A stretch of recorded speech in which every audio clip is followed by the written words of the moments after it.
This kit comes with 2 sets of mouth guards, 2 teeth whitening gels, and 1 LED light device for you to share.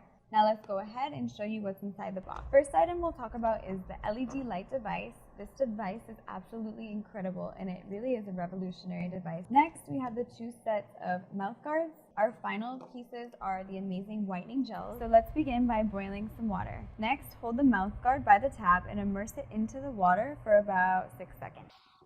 After, you should be able to see the impression of your teeth on the front part of the guard. You will grab one of the syringes, remove the cap, 0.5 milliliters on the top and 0.5 milliliters on the bottom. Be careful of the amount of gel that you use because you don't want to overfill the mouth trays. To turn on the LED light, you first open the back, take out the batteries, and remove the clear disc located behind the batteries.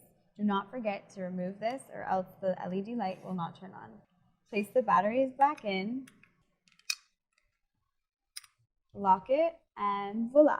The light will simply turn. Place the light over the guards and turn it on for 15 to 20 minutes and then rinse. Repeat this process anywhere from 3 to 4 times a week.